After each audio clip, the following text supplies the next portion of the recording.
va bene. Eccoci, ciao Laura. Ciao. Ciao Monica. Ciao. Prego, partiamo. Allora, elenco i punti? Sì, Allora, il primo punto, mi sono sempre sentita di non valere mai abbastanza, come figlia, come atleta, a scuola, nel lavoro, nelle relazioni amicali ed amorose, come moglie e come madre. Mancanza di riconoscimento, bassa autostima, sento di non meritare amore. Vabbè, questo fondamentalmente credo che sia un po' così, classico.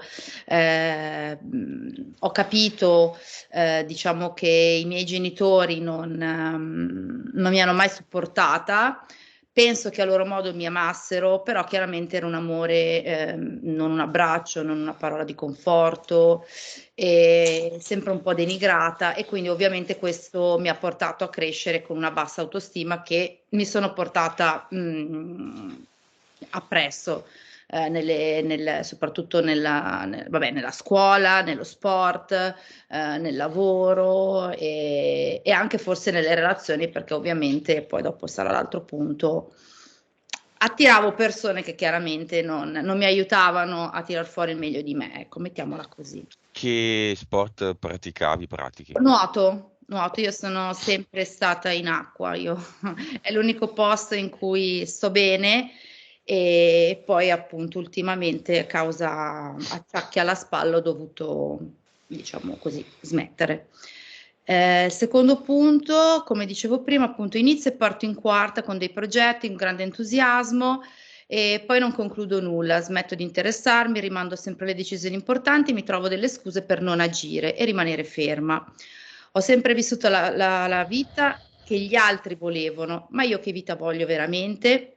Sogno sempre di andarmene da Milano, ma sono ancora qui. L'unico luogo in cui sto bene è nell'acqua, sogno spesso di vivere e respirare sott'acqua. Questo, vabbè, si riallaccia un po' ad a volte dei sogni in cui praticamente sembra quasi che io venga, come dire, investita dall'acqua, ma poi una volta che sono sotto l'acqua respiro. E quindi, vabbè. E, come dicevo, ho messo, c'è questo cambiamento che forse riesco ad andarmene da Milano, non so cosa esattamente dove, però già questo è un buon passo, perché Mhm. comunque non l'ho mai messo in pratica. Una volta mi era capitato qualche anno fa di metterla in vendita perché volevo trasferirmi vicino ad un uomo che frequentavo, e poi il caso che non esiste, fortunatamente l'universo mi ha risposto impedendomi questa vendita, perché sarebbe stata una cosa, penso, ancora più devastante Sì. della relazione che stavo vivendo. Quindi vediamo, vediamo se questa è la volta giusta, insomma. Il terzo punto riguarda un po' la mia, diciamo, salute. Spesso sento nelle vostre sessioni. Vabbè, a 9 anni ho avuto l'epatite, che chiaramente ero una bambina, ho un ricordo abbastanza focalizzato su alcuni punti, perché a Milano esisteva all'epoca, io vabbè sono un po' vecchiotta, e quindi c'era proprio un ospedale per le malattie infettive qui anche vicino nella zona dove abito, e dove perlomeno erano rinchiusi tutti i tossicodipendenti, no? Quindi comunque, perché l'epatite all'epoca diciamo che era più io avevo quella da cibo, l'avevo presa poi si era alle elementari, e quindi insomma è stata abbastanza così. Poi a 16 anni ho avuto un incidente in moto. Avevo appena smesso di nuotare, io facevo agonistica, però appunto avevo perso l'anno a scuola, i miei genitori ovviamente, ma tu che tanto che cosa fai, non vali niente. E vabbè, questo incidente mi ha abbastanza, è stato forse il secondo trauma della mia vita, perché poi ho avuto anche problemi di anoressia, ho avuto danni fisici nessuno, ma ho avuto praticamente una detuperazione del ginocchio, della gamba sinistra, e quindi chiaramente a 16 anni è stata abbastanza impattante a livello psicologico. Poi schiacciamento le vertebre cervicali, che sono caduta durante una seduta di snowboard, gli alluci valghi che ho operato 2 volte, ma sono più storti di prima. E poi appunto degli aborti spontanei e gravidanze comunque difficili. E poi ho avuto questa infiammazione alla spalla sinistra, cioè in ambedue, che mi ha portato a smettere di nuotare. Io poi ero ritornata, facevo i master, facevo le gare, soprattutto quando mi sono separata. E poi sono andata in menopausa molto presto, a 48 anni, chiaramente un po' di problemi di peso. E da luglio ho un dolore fisso al piede sinistro sotto. Boh, che può dirlo? Ho fatto un po' di terapie, eccetera, ma non è valso a nulla. Ogni tanto appare, riappare, scompare e vabbè, e questo è quanto. E, il quarto punto, appunto, sono le relazioni personali, credo che poco autentiche, con persone che mi fanno sentire sbagliata. Sono divorziata, con abbastanza un pessimo rapporto col mio ex marito, e dopo 3 anni che mi sono separata, che è avvenuto nel 2009, ho incontrato un uomo che nuotava con me. La prima impressione è stata è sempre quella che conta, cioè sapevo che c'era qualcosa, però boh, forse era un periodo molto, molto particolare della mia vita in cui probabilmente ero talmente bisognosa di affetto che mi sarei attaccata anche, non lo so, alla qualunque. E quindi ho avuto questa relazione di 5 anni dove piano piano mi ha un po' trascinato in una, così, in una situazione abbastanza di isolamento totale. Però fortunatamente dopo tanti tira e molla ho detto basta e niente, quindi diciamo che ho iniziato a riprendere le mie passioni, i viaggi, a fare le cose che mi piacciono. Non nuotando più mi sono iscritta a un corso di fotografia che era un po' il mio piano B, e quindi man mano ho fatto anche qualche servizio, insomma diciamo che la fotografia mi ha aiutato forse a riscoprire un talento che mi piaceva ma non sapevo di avere, mettiamola così.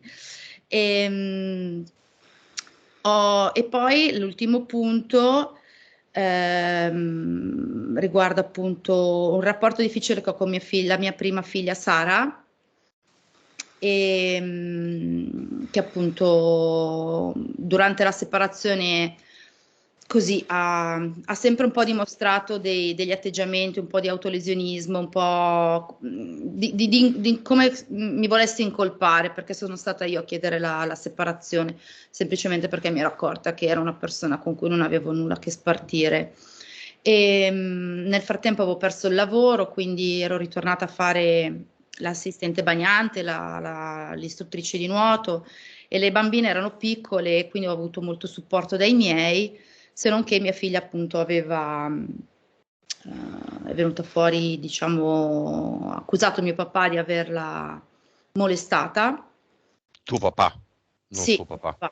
no, mio papà, Mm. mio papà. E, Nonno.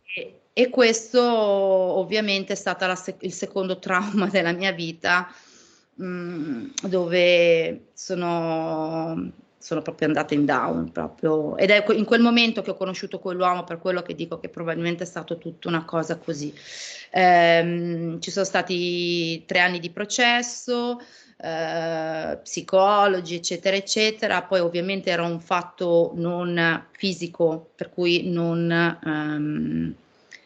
che non si poteva testare, diciamo, clinicamente, ecco. Da quel momento i rapporti sono peggiorati, mio papà si è ammalato, mia mamma pure, lei alla fine ha deciso di andare a vivere dal papà. E niente, insomma, poi 2 anni fa mio papà è morto, mia mamma chiaramente sta peggiorando perché ha un misto di demenza, Alzheimer, e ultimamente c'è stato un piccolo riavvicinamento con lei, però è chiaro che c'è questo grosso punto di domanda che è un po' quello che così mi accompagna negli ultimi, cosa sono, 10 anni, perché era il 2012. Vero? E, Se è successo davvero oppure no? sì. Mm. Perché non è stato accertato, non sei No, sicuro. non è stato accertato. perché sostanzialmente lei, diciamo, aveva detto che c'era stato un tocco, quindi non una cosa, diciamo, medicalmente constatata, cioè non c'era una violenza, ecco. Poi sono entrati in un vortice di queste associazioni dei bambini che abusati, che lascia stare, guarda, veramente non auguro a nessuno di entrare perché sono proprio strutture dove l'ultimo dei loro pensieri è la cura del minore, proprio ma zero, cioè ho visto cose inenarrabili, proprio una roba brutta, interrogatori fatti veramente male, cioè la prima cosa che hanno detto a mia figlia, che all'epoca aveva 11 anni, appena entrata, fa, tu sei qua perché tuo nonno ha abusato sessualmente di te, cioè capisci che è una bambina di... E poi c'era questo rapporto strano con mio marito dove non so se è stata un po' come che non mi viene il termine, scusatemi, ma stamattina lo Zingarelli l'ho lasciato sul comodino. Ehm, un po' non corcisa, non so, aiutatemi nel termine. Cosa vuol dire? Sobillata? Sì, cioè un po' comunque Sì, pilotata sì, da lui, dalla sua famiglia. manipolata. Mhm. Sì, sì, sì, perché Mhm. poi dopo alla fine di tutto io ovviamente avevano messo tutto sotto controllo, cellulari, eccetera, quindi mi avevano dato anche delle, diciamo, le registrazioni scritte, no? In cui la ragazza dopo qualche giorno aveva detto al papà, ma papà, ma io magari me lo sono sognata di qua e di là, lui no, no, no, perché questa cosa se tu l'hai detta è successo, quindi da lì tutto un casino, quindi veramente una cosa veramente brutta, posso proprio Mm. dire, è una cosa brutta. E poi niente, no, poi avevo aggiunto una piccola postilla, nel senso che avevo sentito durante le tue sessioni che parli spesso di interferenze, eccetera, quindi io quest'estate un po' che va di moda, non lo so, mi ero così, ho provato a fare il primo livello di Reiki e durante uno scambio così avevo visto come passavo da delle visioni di colore, tipo aurora boreale, così, a una visione proprio come se fosse una cosa nera che mi investiva.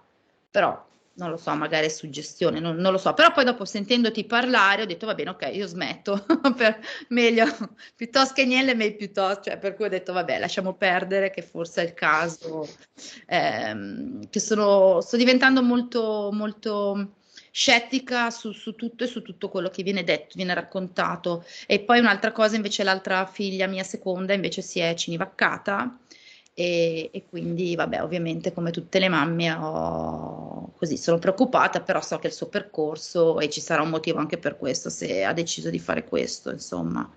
Ok, Eh, iniziamo. va bene, Spengo Ti solo la luce disattivo un il attimo. microfono. Io torno tra un secondo, arrivo va subito. bene. Ok. Allora, Monica, conto da 5 a 1. 5, 4, 3, 2, 1.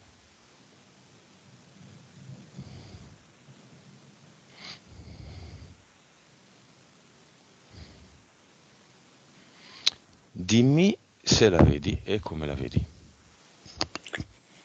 Mi si presenta sotto forma di un cartone animato, la sirenetta Ariel. Ok. Ti dà l'autorizzazione? Sì, sbattendo la coda. Ok. Ed è lei, ha il suo stesso viso? No, non ha il suo stesso viso, è esattamente come la conosciamo la sirenetta. Io so Mhm. assolutamente che è lei, perché lei me lo comunica. Ok. Altri dettagli, che colore ha il corpo? Mi fa vedere i capelli rossi, mi mostra la parte inferiore del corpo verde e due conchiglie rosa a coprire i seni. E mi dice che aspetta Eric.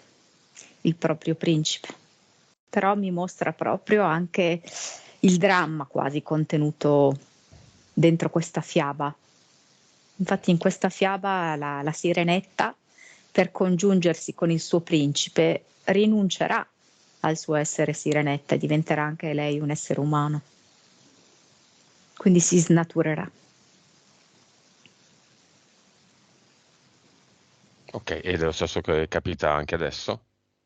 È quello che lei ha sempre messo in atto, di snaturarsi per avere l'amore.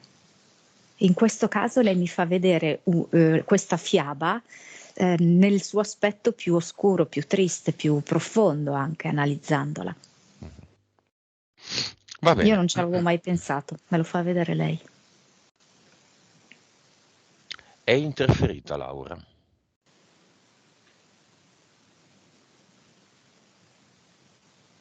Allora,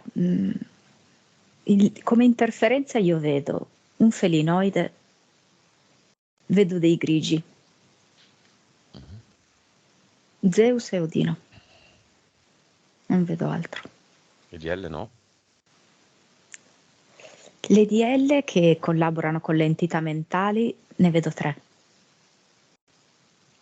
Ok, entità mentali.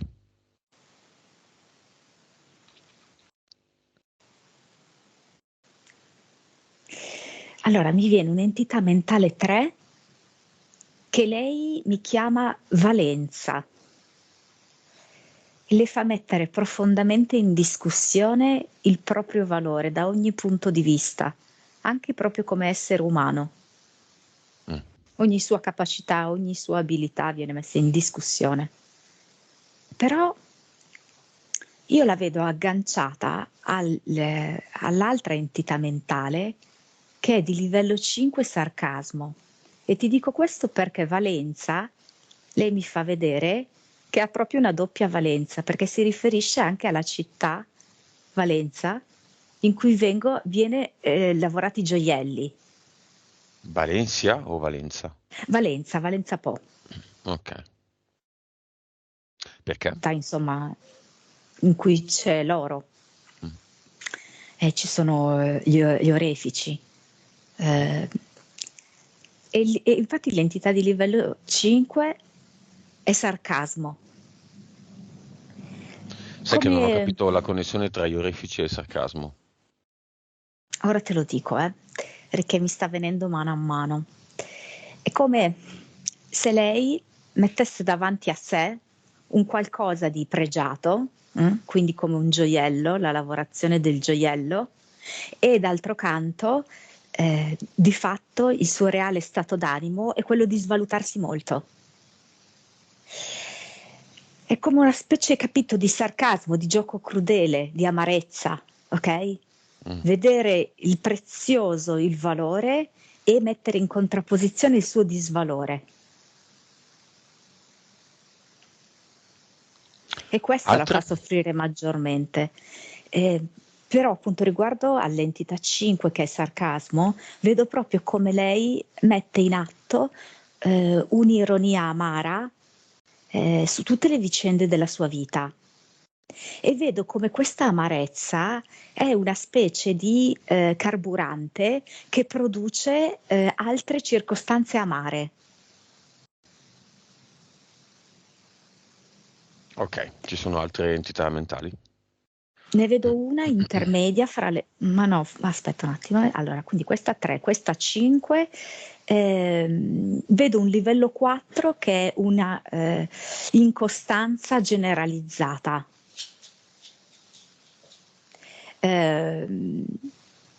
Però è molto legata all'entità valenza. Lei dubita del suo valore e proprio per questo non porta avanti con costanza tutte le cose che intraprende. Ok. Vibrazione.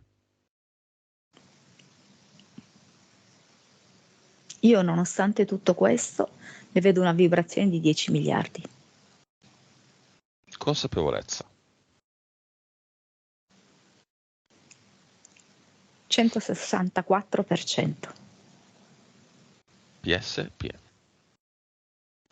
PS 58%.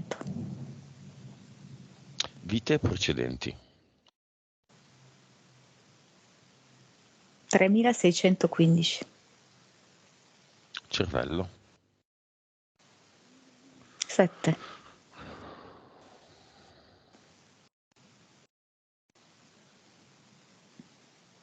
Vabbè, la causa esoterica dell'essere inconcludente, del rimandare, di tutta la vicenda della casa è legata alle entità mentali.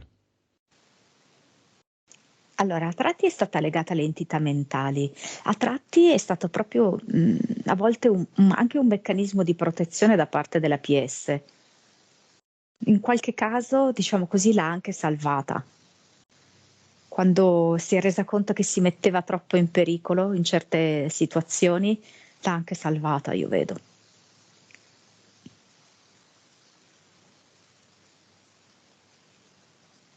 E perché adesso sta vendendo casa? Che è successo? L'entità mentale in questione si è indebolita? Io vedo che lei, attraverso l'ascolto delle sessioni, ha iniziato a comprendere molte cose. La sua PS si sta risvegliando e ribellando a questa sottomissione delle entità mentali e in particolar modo vedo ad un contratto di vita. E quindi le sta facendo fare una scelta più consona a quella che è la sua naturale inclinazione, proprio la sua essenza, che non è di donna di città, assolutamente non lo è.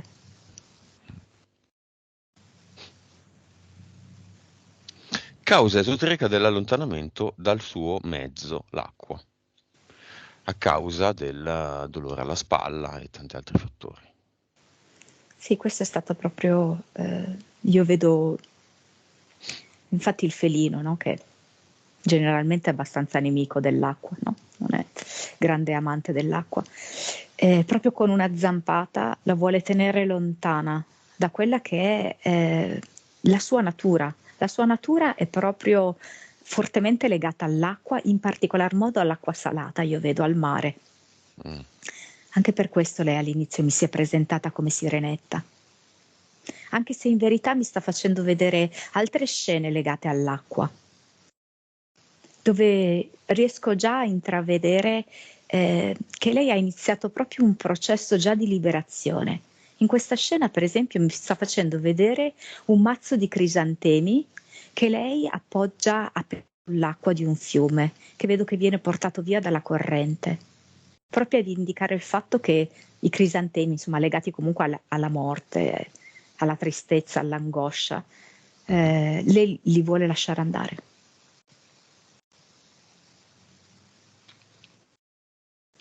Non vale abbastanza.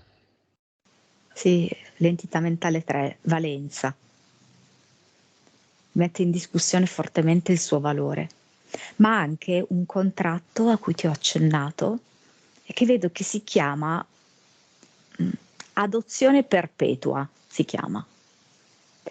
È come se lei, in questa e in altre vite, avesse scelto, a volte proprio effettivamente, una vita in cui è adottata. E un'adozione spesso difficile, dove i genitori poi non sono felici dell'adozione effettuata. In qualche vita mi fa vedere che l'hanno anche restituita all'istituto, in altre le fanno continuamente i paragoni con quelli che avrebbero voluto fosse la figlia ideale. In questo caso lei, in questa vita attuale, non ha scelto una reale adozione, ma è come se in un certo senso si sentisse così, perché non si sente figlia di queste due persone, né si sente amata come ci si aspetterebbe dai propri genitori. Li Poi, sente proprio come estranei, ma c'è questo senso di reciprocità in questo sentirsi estranei. anche Sia lei sente i genitori. estranei loro e loro lei.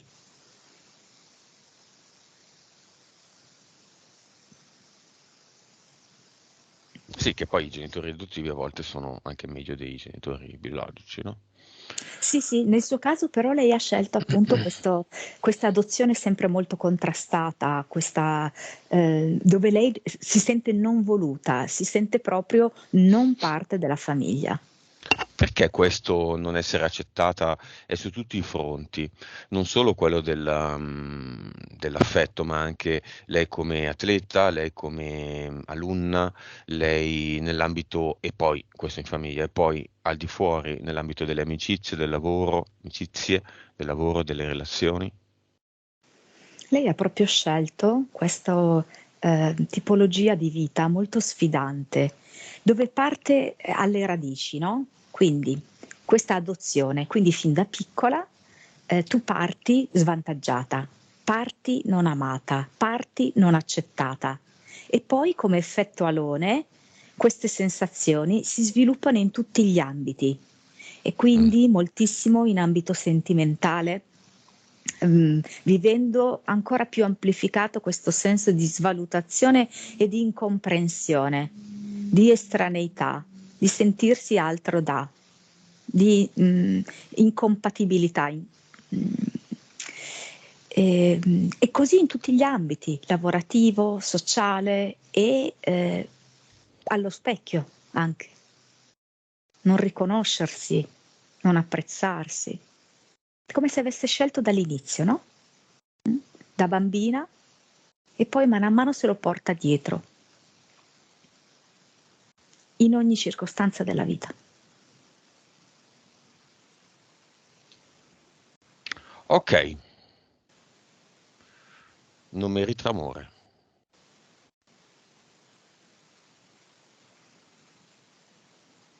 Bassa autostima. Sì.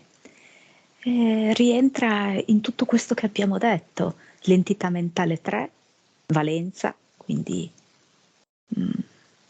non credere minimamente nel proprio valore e nel momento in cui non si crede nel proprio valore non c'è una ragione per essere amati. Come se lei non valendo niente non avesse eh, diritto all'amore e per certi versi non avesse diritto alla vita. Tanto che lei è arrivata a un momento della sua vita in cui si è privata del cibo, proprio perché riteneva che non fosse degna di continuare a vivere, di sostenersi, di sostentarsi. Ok, E poi proprio questo suo progetto, questo suo contratto che ha fatto, è un'adozione perpetua molto triste e su tutti i fronti. causa esoterica della sua mini avventura nel Reiki.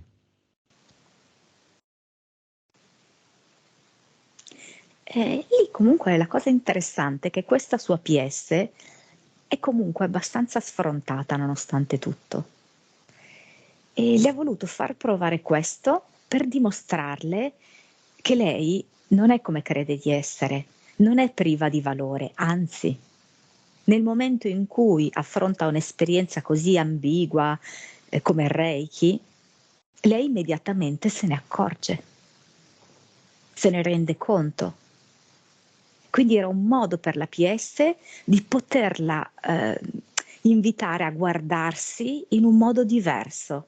Siccome tutte le altre circostanze la fanno sempre sentire svalutata, la fanno sempre sentire incapace, allora la PS le ha dato un'altra opportunità. Guarda, ti faccio vivere questa circostanza molto dubbia e tu ti renderai subito conto che c'è qualcosa che non va e allora sei in gamba se te ne rendi conto subito.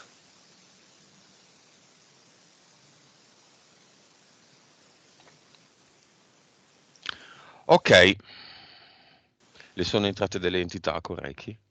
No, Quel primo livello che ha no, quando ha fatto degli scambi?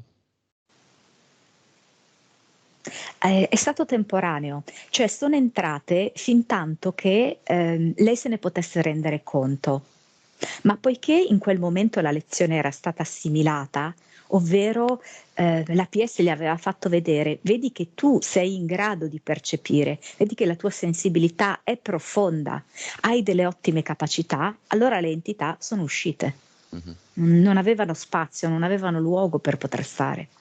Quel felinoide io lo vedo legato dalla nascita quasi, non c'entra con Reiki.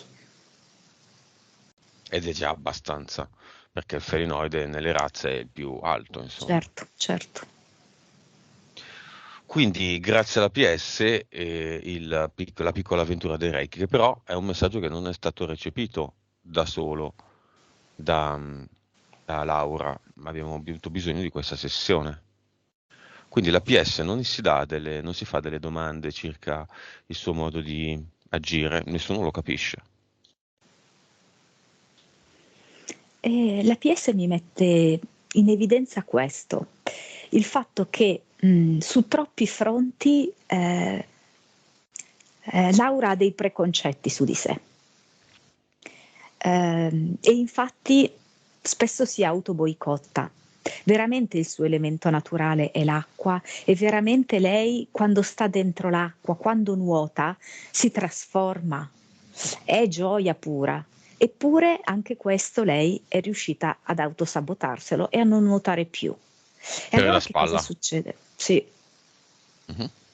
Mhm. E allora cosa succede? Che la PS aveva bisogno di un ambito diverso e anche negativo per poterle far vedere qualcosa di positivo. È uno stratagemma un po' bizzarro, ma era questo l'obiettivo della PS. È sempre questo, eh. Per farti capire delle cose ti mette in difficoltà, sempre. Con la malattia, con l'infortunio, con non so, il gioco d'azzardo, con l'alcol, con la droga, con non so, le cose che vanno male, insomma, in qualche modo. Va bene. Causa esoterica dell'epatite a 9 anni, alimentare, quindi A, penso, a 9 anni. Aspetta che prima mi aveva fatto vedere che era legata al fegato. Mi ha fatto vedere un fegato che pativa tantissimo tutta questa situazione perché si era creata in lei una rabbia esplosiva, molto repressa. Mi fa vedere proprio l'immagine di un vulcano che erutta, ma non potendo eruttare all'esterno, erutta all'interno, provocando una forte infiammazione.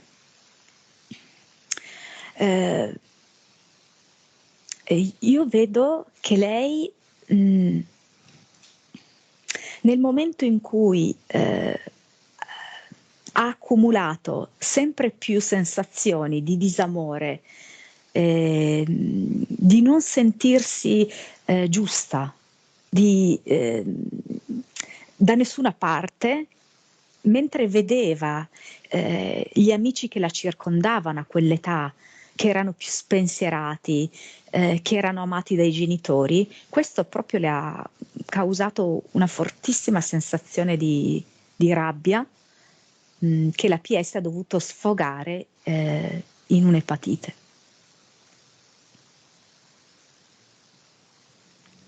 Causa dell'incidente in moto da ragazza. È stato comunque, allora, io lì ci ho visto l'abduction, infatti fin dall'inizio ho visto la presenza anche dei grigi,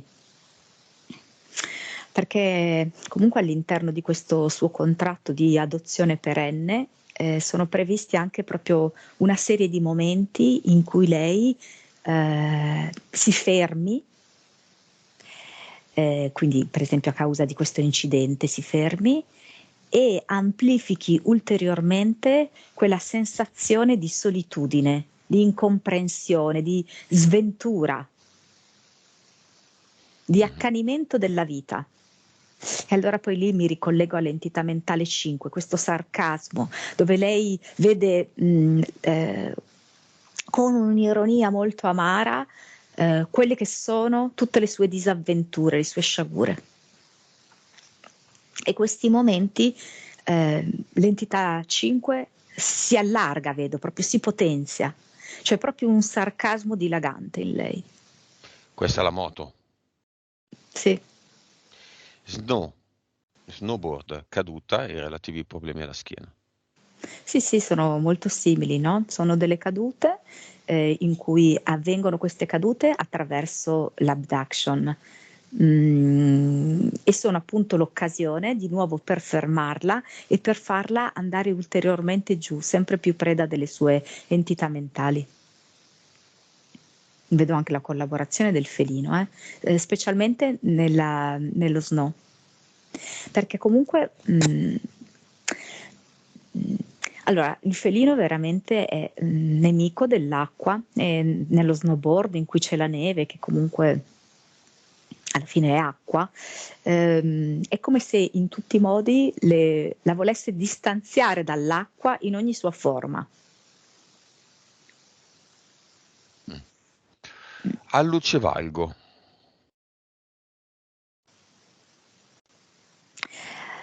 Qua sai che mi ha dato un valore di tipo emotivo. Mi ha fatto vedere come l'allucevalgo destro è legato alla sua insoddisfazione e senso di inadeguatezza lavorativa. Quello sinistro affettiva. E a me vengono tutti e due gli allucivalghi. Si dice così. Calcificazione alla spalla sinistra. E forse gli impianti non li abbiamo visti, vero? No, vediamoli. Perché me ne dà uno sotto le clavicole che è importante perché questo impianto sotto le clavicole va a interferire anche con i polmoni, perché è un modo comunque per bloccarla nella sua attività natatoria.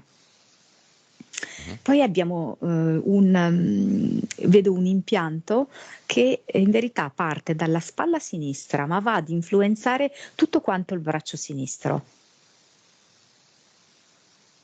Poi vedo la zona addominale nel suo complesso, la coscia sinistra e coscia, ginocchio, comunque sinistra un po' tutta, braccio, coscia, ginocchio. Perché a sinistra?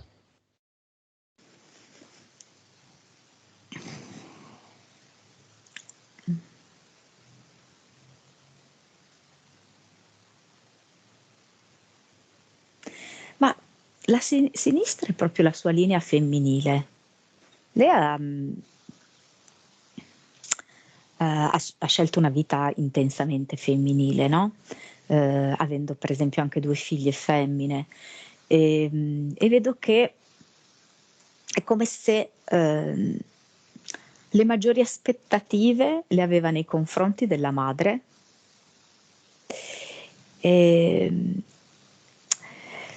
Lei ha molto bisogno del femminile e infatti adesso, anche se in piccolissima parte, ha bisogno di recuperare il rapporto con la madre. Perché è come se lei vedesse, non so, c'è proprio un'esclusione, io vedo qua, della figura maschile. Come se me la mettesse tra parentesi.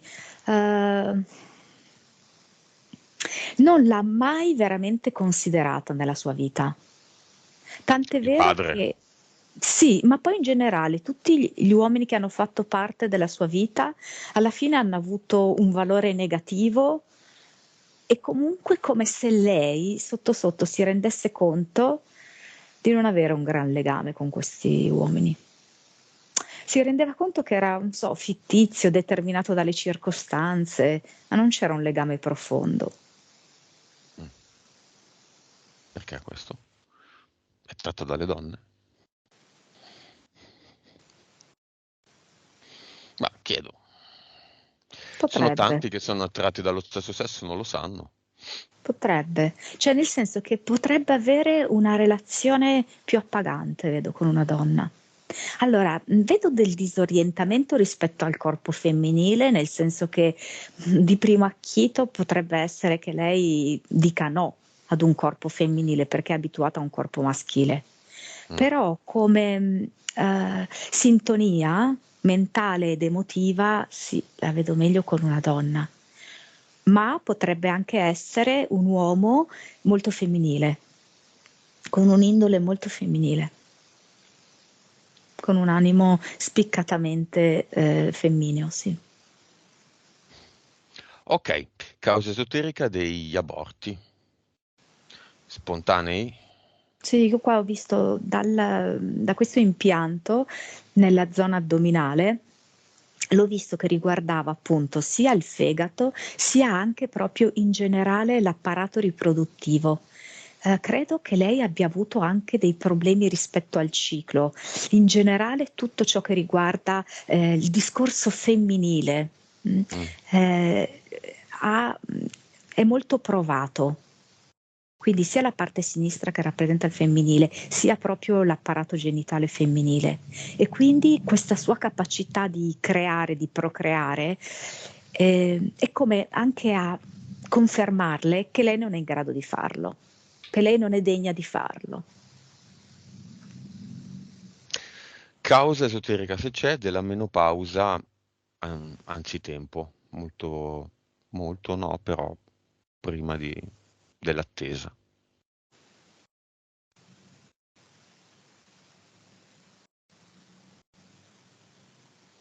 Aspetta perché mi dice qualcosa riguardo alla madre. Allora, sicuramente va bene, ha anche un'incidenza questo impianto, che io lo vedo praticamente dalla pubertà più o meno, da quando aveva 12 o 13 anni.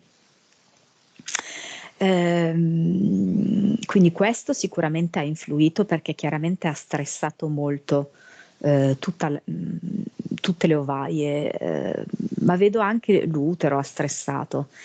Però la cosa più interessante era quello che mi ricollegava alla madre. Aspetta, perché non riesco a capire come se lei avesse bisogno di tagliare il materno per ricucirlo. Mi fa vedere questo. Mi fa vedere come se lei, nel momento in cui taglia la sua possibilità di essere madre, ha la possibilità di rinascere in modo diverso per ricostruire il rapporto con la madre, perché per lei è importante, perché è proprio l'origine della vita. Ed è come se ricostruendo il rapporto con la madre potesse in qualche modo ricostruire la propria vita, ridarle un nuovo aspetto, un nuovo significato, una nuova luce, una nuova prospettiva. Per lei è essenziale questa cosa. Causa, se c'è, delle gravidanze difficili. Sì, questo impianto e questo volerle in generale renderle tutto molto pesante, molto difficile, tutto molto sudato, non c'è niente che le possa arrivare con facilità, perché lei non vale e quindi deve faticare nella vita, da ogni punto di vista. Nulla le può arrivare con semplicità, perché non merita semplicità, non merita gioia, non merita una cosa appagante. Queste ovviamente sono sue erratissime credenze, che però il suo corpo ha tradotto, anche nelle gravidanze difficili. Piede sinistro. Problemi? Sì, Abbiamo già detto. l'impianto sì l'abbiamo detto, e poi appunto la parte sinistra che si riferisce specialmente alla parte affettiva e femminile è tanto, incide tantissimo. Ok. Io immagino, Laura, non l'hai detto, che tuo padre sia il disincarnato o no? Vuoi chiamarlo? Ok. Chiamiamolo. Sì, viene con, aspetta, non saprei come si chiama, le mani così, appoggiate. Davanti? Dietro? Sì, Dietro. davanti, Davanti. vicino ai genitali. Ah, nasconde i genitali. Sì, è vestito, però. Chiediamoglielo. Guilty o not guilty? Mi dice not guilty. Quindi cosa è successo? un'incomprensione, dice. Era un gesto d'affetto? Allora, ti dico quello che lui mi dice. L'affetto che io non sono riuscito a trasmettere a Laura, ho provato a trasmetterlo a mia nipote. Mm-hmm. Posso essere stato un po' maldestro e malinterpretato. E tu invece, Monica, cosa vedi? Sinceramente, come una sorta di demenza senile. Non so, c'era qualcosa che non andava, non lo so. In lui? Come, sì, cioè come se fosse che a un certo punto della sua vita si sia innescato non so come spiegarti, una specie di regressione infantile, cerebrale, non so. Mm-hmm. Ma dietro c'è un'entità, qualcosa? Allora, vedo un cervello che non è stato usato correttamente e quindi è deteriorato a causa di questo. E vedo, sì, non so, mi si presenta come tipo un pipistrello, questa entità. Diamo al padre di Laura una Vic, vediamo cosa fa.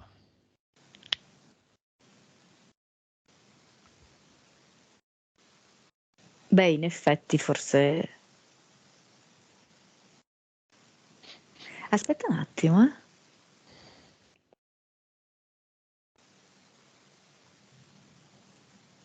Perché...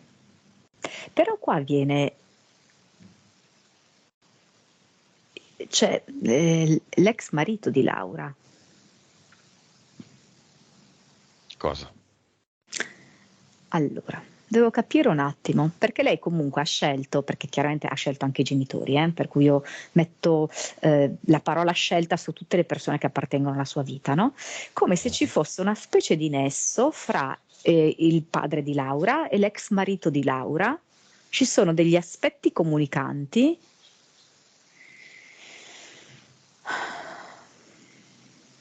In che senso?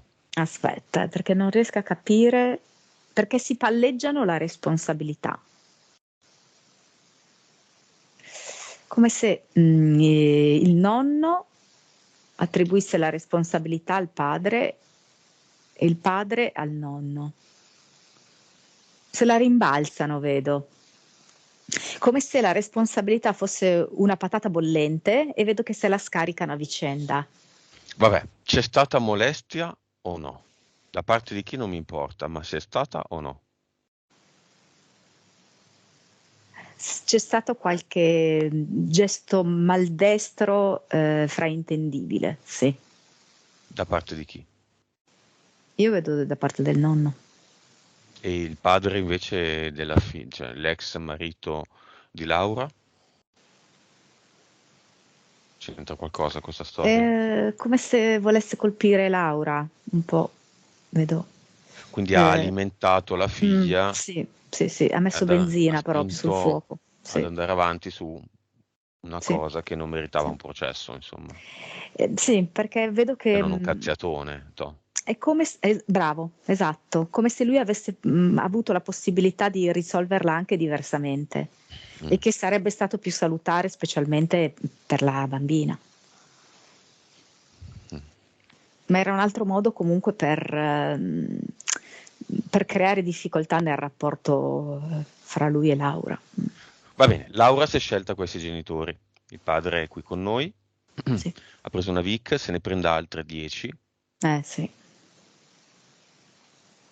Alziamo le frequenze e dimmi quando è staccato o indifferente nei confronti delle sue entità, del suo fatto di essere il padre di Laura, di tutta questa cosa che è fittizia e finta.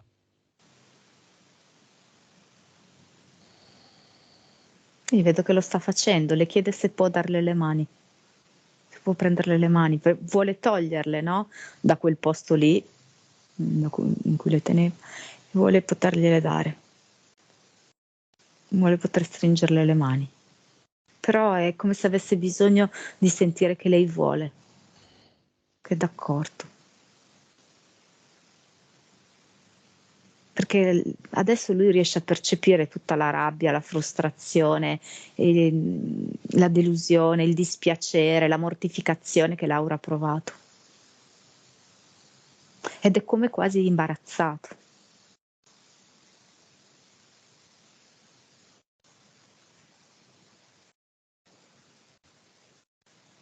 Laura non so. Vedo che è lui che tende le mani.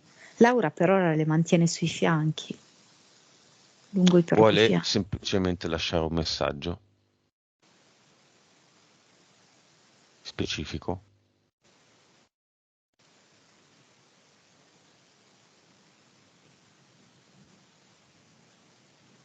Mi dispiace, eppure l'abbiamo deciso insieme, ma mi dispiace. Ora come ora mi dispiace vederti così. Hai gli occhi gonfi, mi dispiace. Quante lacrime trattenute. Ci sono delle vite che hanno vissuto insieme.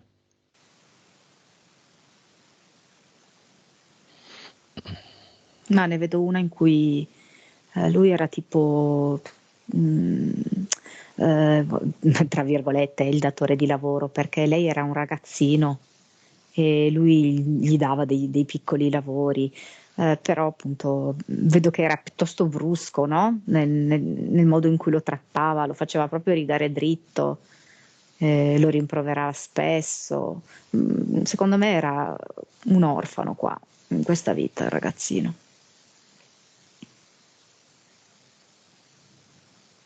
Sempre orfano. Sì, sì, tante vite così, sì. Adottato, orfano o non voluto dalla famiglia come attualmente, non inserito bene. Apriamo un portale aureo, chiamiamo tutti i parenti di Laura, di tutte le generazioni, e vediamo se ci sono i genitori del padre di Laura, quindi i nonni paterni di Laura. Così. Sì, vedo che forse lo schema era un po' simile. C'era comunque una sorta di freddezza, di distacco, di poca affettività fisica. È anche per questo che poi quando si realizzava l'affettività fisica era fatta anche in maniera, non so, Goffa. sì, O malinterpretabile. ma certo. Sì, cioè, non c'è giudizio, però cioè, fa ridere, fa sorridere a volte come ci si infili in queste questioni quando il mondo si basa su queste questioni, ma molto seriamente, senza tante interpretazioni. O come esistano quei centri di cui ci parlava Laura, dove, vabbè, bah. Inqualificabile. Molto interferiti questi centri e purtroppo molto legati al secondo universo. E anche molto ben pagati, secondo me, molto ben pagati. Sì, sì, Da chi? ma io vedo veramente delle sovvenzioni ad alti livelli di elite. A loro Che interessa sempre avere a che fare con i luoghi in cui ci sono bambini e, e fare entrare appunto la violenza, la paura, il disagio dove ci stanno questi bambini. secondo universo, quindi. Sì, sì, sì, assolutamente. Quale entità? Qua mi ha dato subito Moloch. Sì, sì, il sacrificio dei bambini, che è un sacrificio ovviamente a vari livelli, però anche proprio sacrificare la loro innocenza, la loro fiducia, la loro autostima. Beh, è già un buon bottino per il secondo universo. Mm. Va bene, salutiamo il padre. Sì. Tutti gli altri parenti chiudiamo il portale aureo.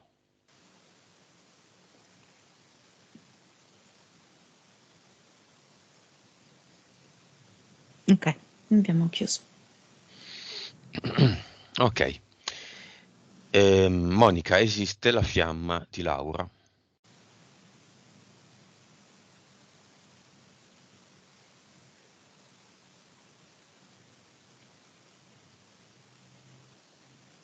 Non la sto vedendo adesso, sai. Perché ma allora dunque, perché qua bisogna fare un lavoro sulle credenze, perché è come se lei mi dicesse ma la fiamma non è più compatibile con l'acqua, no? Non so, mi ha detto sta roba qui, come se ci fosse un'incompatibilità fra il fuoco e l'acqua, no? Allora, quello che io percepisco è che lei ha proprio bisogno di una sua ricostruzione. Ha proprio bisogno di tornare a se stessa, di rivolgere l'amore a se stessa. È proprio, ha bisogno di questa fase qui. E vedo che nel cammino di questo ritorno all'amore per se stessa, lei troverà un'anima fortemente affine. Però è come se fosse una scelta all'inizio di avere un'anima affine di livello 4 e poi di farla crescere con il tempo. Lei ha bisogno, non so, come di più gradualità affinché non arrivi una persona che di nuovo occupa tutto lo spazio. Lei ha bisogno di regalare a se stessa uno spazio sano. Ok? E quindi per lei è importante che avvenga a piccoli passi questo rapporto. Benché il livello 4 sia già ottimo, no? Un'anima affine di livello 4. Non ho capito, quest'anima affine di livello 4 dov'è? Allora, Chi è? non l'ha ancora incontrata. Ah, ok. No. Vedo che in questo suo processo di riappropriazione di amore verso se stessa la conoscerà. Marche? Quello mi sembra tra l'altro un ottimo posto per lei. Dove lei risuona. Sì, boh, lei. Vabbè, adesso probabilmente l'ha detto così a me, mi ha fatto vedere Vasto, il mare di Vasto. Aspetta un attimo, che mi ha fatto vedere Fabriano, poi mi ha fatto vedere che andava lì al mare di Vasto, che poi è proprio in Abruzzo.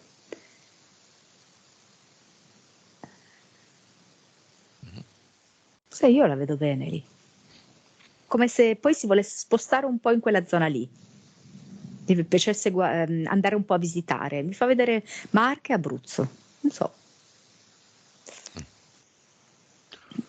Ok. Vabbè, relazioni sbagliate, lei è sbagliata, uomo narcisista, questo l'abbiamo già visto di fatto. Ampiamente, sì. E invece la passione per la fotografia le ha dato delle buone soddisfazioni. Le ha dato buone soddisfazioni ed è ottima perché la PS è come un po' tra virgolette come l'esperienza del Reiki. Le ha fatto vedere con il Reiki che lei è capace di un certo tipo di vista interiore, di un certo tipo di intuizione. E la stessa cosa glielo fa vedere con la fotografia. Vedi che tu hai occhio, vedi che tu hai colpo d'occhio, hai intuizione, hai anima per cogliere i momenti, le istantanee. Vuole suggerirle questo, farle vedere questo. Ed è così, lei ha una grande sensibilità e vedo che anche riesce proprio all'interno di quello che fotografa a trovare un accostamento di colori molto suggestivo. Riesce proprio a cogliere l'istante speciale comunicativo. Parlano molto le sue foto, come se fossero quasi degli scritti. Chiamiamo nel cinema le due figlie, l'ex marito, la madre. Possiamo chiamarle all'inizio, alla fine è uguale. Una delle due non viene.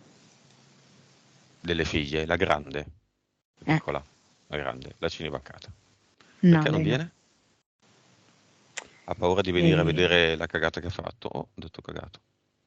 Ma no, quello non è il mio posto. Non è cosa per me. Perché? Non vuole sapere. Non vuole consapevolezza. No, ora no. Ok, la figlia piccola viene? Sì. La madre? La vedo un po' timida, un po', La piccola? è un po', non so, un po' chiusa, un po' complessata, non so. E la piccola, quella dell'affare del nonno? No, fammi anche un gesto col viso. No, è la grande, ok. Però scusami una cosa, esatto, infatti è la grande quella dell'episodio del nonno. Sì, sì, sì. Mhm. Però è come mi fa vedere, allora io la vedo fuori dal cinema, la grande, perché non ha voluto, infatti me l'ha detto subito che era la grande che aveva avuto questi episodi. È come Ah, la se, piccola è cinivaccata. La piccola. La no, ma grande aspetta no. un No, un attimo, attimo, aspetta un attimo, aspetta. Allora, la piccola, la grande è stata è quella del nonno. E la cinivaccata è la... Vediamo, aspetta. Sì, sì, la grande ha 20 anni ed è la piccola, la cinivaccata, no?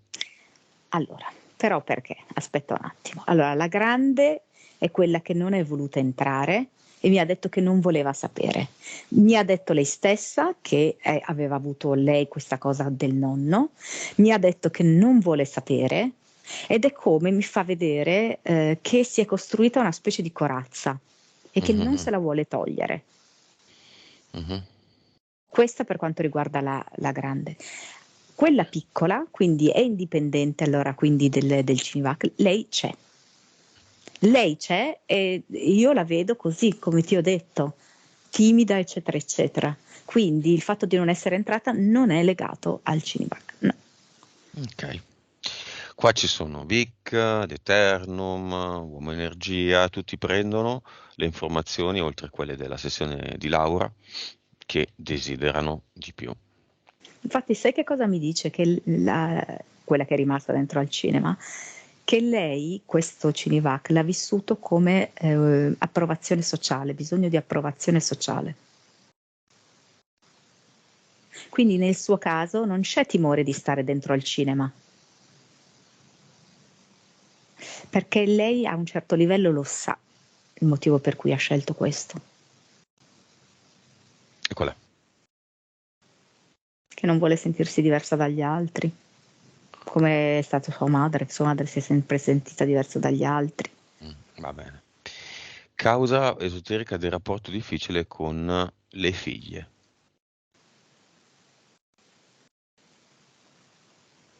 Lei ha Specialmente con la grande. scelto, sì, lei ha scelto proprio una linea difficile, specialmente femminile, con cui avere sempre tutti i rapporti contrastati e molto sfidanti, problematici, che facessero emergere proprio dal profondo proprio le problematiche più oscure.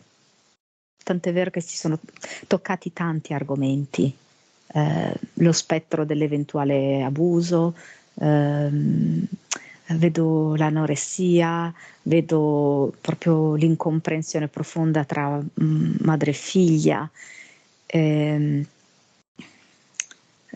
vedo anche l'autolesionismo. Eh, hanno fatto questa scelta di trovarsi e andare a risanare mano a mano queste cose così intense, così gravi. Mhm. Tanto autolesionismo. Tanto autolesionismo, sì. Mm. Tu lo sapevi, Laura? Più o meno, ok. Va bene, è arrivato il momento di andare al cluster. Se Laura vuole cambiare le cose. È Sì, così? sì, Laura vuole assolutamente cambiare le cose. Mm. Sì, sì, me l'ha già fatto vedere fin dall'inizio, quando appoggiava questo mazzo di crisantemi sull'acqua. Vuole che venga portato via tutto questo. Andiamoci allora. Celebriamo questo funerale di una vecchia vita. Mi fa vedere tante ostriche. Molte contengono però alcune guarda sono addirittura vuote, un inganno, no? Ti aspetteresti dentro l'ostrica una perla e invece sono vuote. Altre contengono una perla nera. altre contengono un pezzo di carbone. Così me le presenta in questo modo le sue vite, i suoi contratti. Vedo che fa arrivare tipo quasi uno tsunami, che si porta via tutte quante queste ostriche e tutto ciò che era contenuto all'interno delle ostriche. Ed è proprio come uno tsunami, un'enorme onda, e vedo che questa onda poi sale su per salire verso il portale definitivo. Quindi inclusa l'onda e tutte queste ostriche vanno a mettersi dentro il portale definitivo. Vedo lei che chiude. E che mette un ad eternum. Sì, chiude col braccio sinistro. Che lei vuole riprendere tutto il suo potere di donna e tutto il suo potere fisico, anche di quelle parti che si sono indebolite. Avatar. L'ad eternum me lo fotografa. Vedo che, non so, ha una Polaroid. Bello. Vedo che sì, fotografa e mette questo ad eternum, così, che è una foto formato gigante. Una Polaroid gigante. Avatar. Io non lo vedo più. Non c'è più, è l'ha. affogato. Mi fa vedere tipo come se la stanza fosse piena d'acqua, c'è una boa e riesco solo a vedere che c'è una manina di legno che prova, diciamo così, ad attaccarsi alla boa. Vabbè. Il posto dell'avatar deve essere vuoto, quindi via tutto, acqua, Sì, boa sì. e omino. Ok. Bello pulito, spazzato dalle alghe.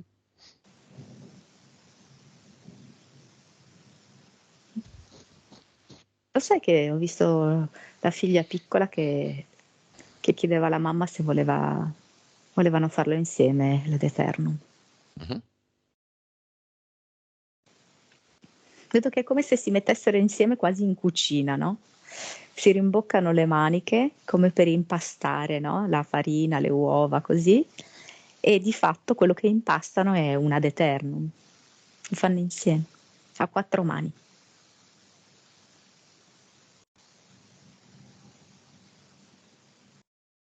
Ok, lo mettiamo qua e vediamo se con queste condizioni ci sono ancora interferenze, impianti, abduction, progetti, entità mentali, eteriche, tutto.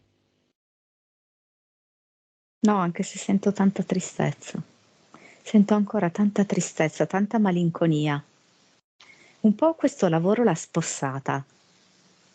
E un po' è come se fosse incredula di poter veramente cambiare tutto questo.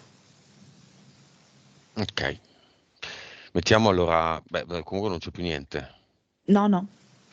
Che metta allora 5 ad eternum, questo sempre al cinema, davanti alle figlie, davanti a tutti quelli che sono al cinema, che se vogliono possono elaborare la cosa, farla, imitarla, eccetera.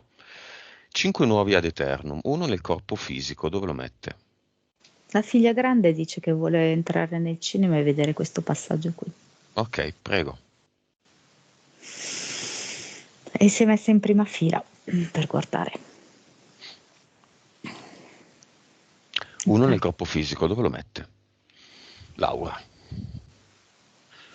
Metto che se lo mette, allora, se lo mette a sinistra, vedo che fondamentalmente lo appoggia alla spalla, ma noto proprio come si irradia in tutta la sua parte sinistra del corpo.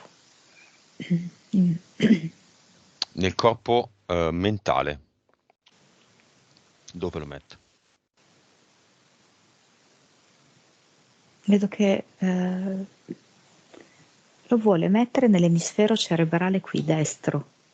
Ha proprio bisogno, diciamo così, di essere confortata da questa parte più intuitiva, più bella, meno cerebrale. Dice, ho usato troppo questo emisfero cerebrale sinistro di pensieri, di logica, no, adesso mi lascio andare alla bellezza anche di quelle che possono essere le mie passioni, dei miei richiami più profondi. di dove mi porta veramente la mia natura. Corpo subliminale, corpo eterico, dove lo mette nell'eterico? Il subliminale non c'è un posto. Ma vedo che lo mette sugli occhi e terzo occhio, tutti e tre gli occhi. E infine, corpo emozionale. Visto che hai visto ancora un po' tanta tristezza, dove lo mette? Sì, Al è posto lì di quale? è lì, vedo che lo mette lì nella zona addominale e mi dice appunto, praticamente sotto l'ombelico, mi dice, vedi qua ci sono tutte le mie emozioni che si sono sedimentati anche nei miei organi genitali, tutte le mie emozioni di frustrazione, di tristezza e anche quasi proprio mi sento sconsolata.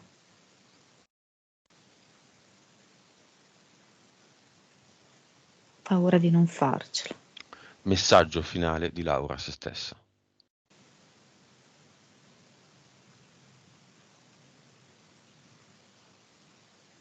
La porta al mare. Andiamo al mare.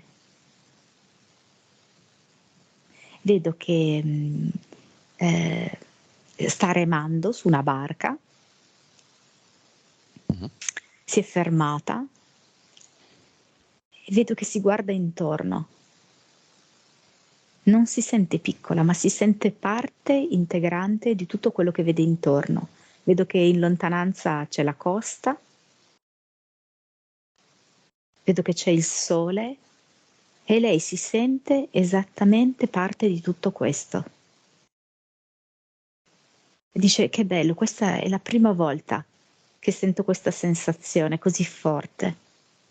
Non sono estranea, io sono parte di tutto questo e sono importante come ogni elemento di questo paesaggio. La Pie vedo che prende proprio la parola e le dice, vedo che la prende per entrambe le spalle e soprattutto vedo che la carezza sulla spalla sinistra e dice: comprendi, vero, che noi ce la possiamo fare? E vedo proprio che si è materializzata la donna energia qui, che l'abbraccia forte. Vedo che le dà questo abbraccio mai ricevuto, un abbraccio sempre desiderato. Comunque vedo sua madre a letto che guarda questa scena e piange. A letto. In un letto, sì. A letto perché è malata o perché sta dormendo? Malata. No, sì, è sveglia, guarda. Ok, lo può fare anche lei, l'uomo energia, niente più malattia, fa pure rima. No, cioè come se lei volesse vedere questo spettacolo per la figlia, perché è come per se stessa avesse già deciso una strada differente, ecco. Va bene, come vedi Laura? Immagine finale, la sirenetta Ariel c'è ancora? Eric è No, non c'è vicino? più, però magari se possiamo aiutarla in un qualche modo aggiuntivo a darle più sicurezza che questa cosa lei veramente la può fare, che lei veramente può cambiare la sua vita, che veramente la sua vita può manifestarsi in maniera completamente diversa rispetto ad ora. Più di così. Lo ha visto, ha preso tutto quello che doveva prendere, quale cosa suggerisci, Monica? Mi dice la PS di portarla sotto il mare. Mi dice: guarda quanti tesori ci sono qua sotto il mare. Questi tesori sono anche i tuoi tesori, quelli che ci sono dentro di te. Ma lo vedi che sono tutte chiuse queste cassepanche, le devi aprire. Sono tutti i tesori e le qualità che tu hai, che hai tenuti sempre chiusi. Ottimo. Sei stupenda. Sei Va una vera bene, meraviglia. abbiamo finito. Pronto a tornare? Sì. Allora, disconnettiti, Monica, da tutto e tutti e dimmi quando sei pronta a tornare.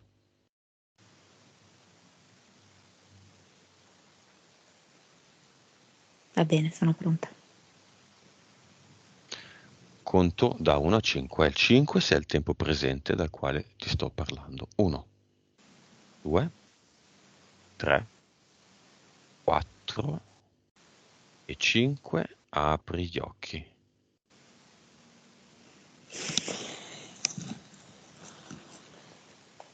Ciao. Ciao. Vai Laura, attiva il tuo microfono. Come stai Monica?